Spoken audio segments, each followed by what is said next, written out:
दोस्तों आज हम बनाएंगे जाड़े में खाए जाने वाले बहुत ही हेल्दी लड्डू। इसे घी में ही बनाया जाता है, खास करके गाय का देसी घी हो तो और भी ज़्यादा हेल्दी ये लड्डू होंगे। और ये रहे गोंद, तो ये गोंद भी जाड़े में खाए जाने वाला गोंद है और ये आसानी से मिल जाते हैं मार्केट में। तो गोंद को हम फ्राई करेंगे और मेरे पास थोड़ा सा ही गोंद था, बचा हुआ था। पहले मैं लड्डू बनाई थी, उसमें का थोड़ा सा बचा हुआ गोंद था, तो उसका ही मैं इस्तेमाल कर रही हूँ। आप चाहे तो इसकी जगह 1 कटोरी गोंद भी ले सकते हैं। तो इस गोंद को हम घी में फ्राई करेंगे। तो इसे फ्राई करने टाइम हम शुरू में फ्लेम को हाई रखेंगे, घी को पूरा हम गर्म कर लेंगे। उसके बाद फिर मीडियम फ्लेम पे इसे सेकेंगे, जिससे कि ये अंदर तक अच्छी तरह से सिक जाए। जब ये अच्छे से सिकेंगे तभी इसके लड्डू अच्छे बनेंगे। और इसे फ्राई करने टाइम हम पहले फ्लेम को हाई करके और घी को अच्छी तरह से गर्म कर लेंगे, उसके बाद इसको हम फ्राई करेंगे।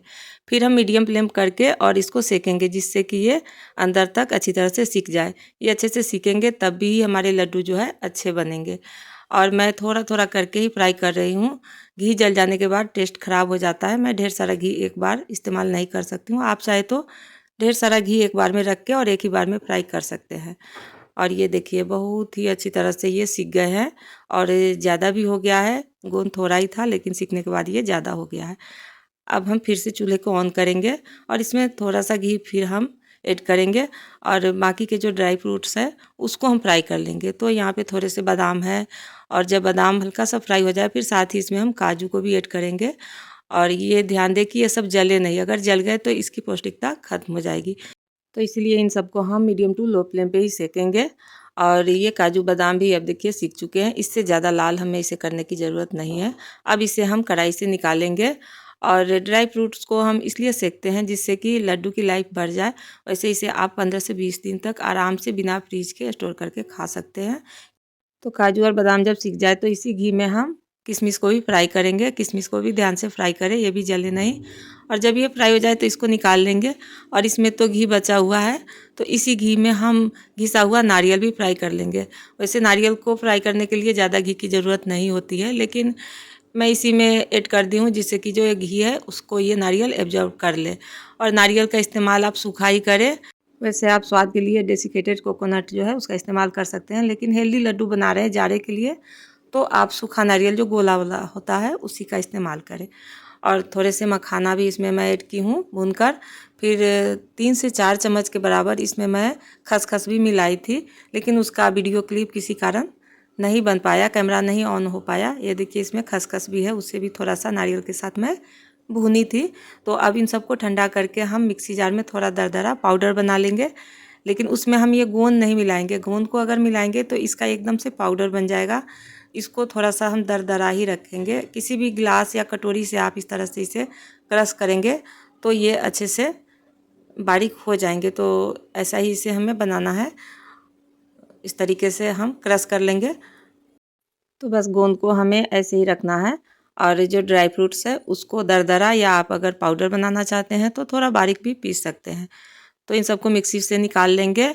और जो मखाना था उसको मैं बाद में पीसी थी। ये जो काजू बादाम खसखस नारियल वो सब थे और ये रहे मखाना। तो ड्राई फ्रूट्स और गोंद को हमने भूनकर और पीस लिया है। अब बारी है आटे को भूनने की। तो आटे को भी हम घी में ही भूनेंगे।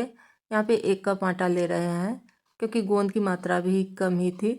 अगर गोंद आप 1 कटोरी ले रहे हैं तो वहाँ पे आप 3 कटोरी गेहूं का आटा ले सकते हैं और ड्राई फ्रूट्स की मात्रा भी थोड़ा बढ़ा लें।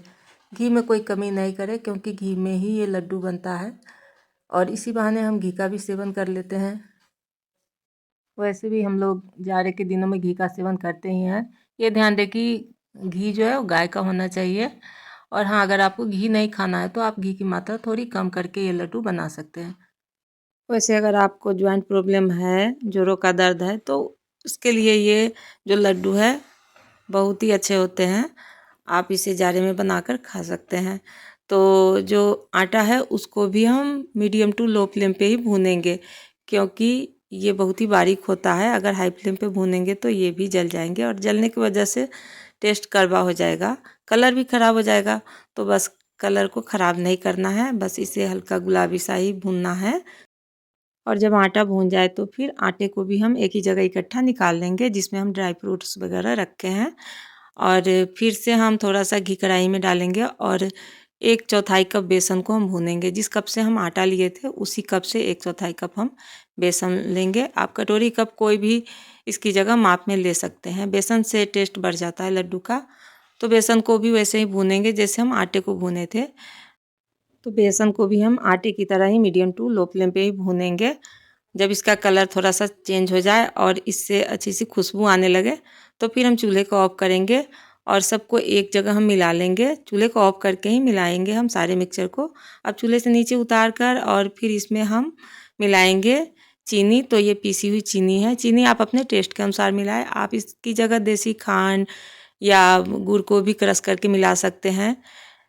और चीनी आप तभी मिलाएं जब ये हाथों से छूने लायक हो जाए, तब आप चीनी मिलाएं। बहुत गर्म में चीनी नहीं मिलाएं तुरंत से, नहीं तो चीनी का ढेला ढेला सा हो जाएगा इसमें। तो जब बांध के देखें, अगर ये बन जाए तो ठीक है, नहीं बंधे तो फिर इसमें थोड़ा सा घी मिलाएं और फिर घी की मदद से आप इस लड्डू को बना लें। घी की हेल्प से ही ये लड्डू बनते हैं। तो अब इसे हम गोल गोल से लड्डू बना लेंगे। जैसे आपको सुविधा हो उस तरीके से आप लड्डू बना लें।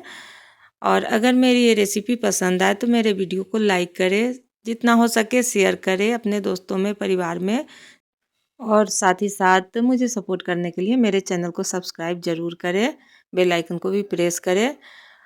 तो अब ये सारे लड्डू बन चुके हैं। ये देखिए बहुत ही सॉफ्ट भी होते हैं लड्डू। एक लड्डू मैं तोड़कर दिखाती हूँ, ये देखिए। तो अब दोस्तों मैं मिलती हूँ अगली वीडियो में अगली रेसिपी के साथ। तो बाय दोस्तों।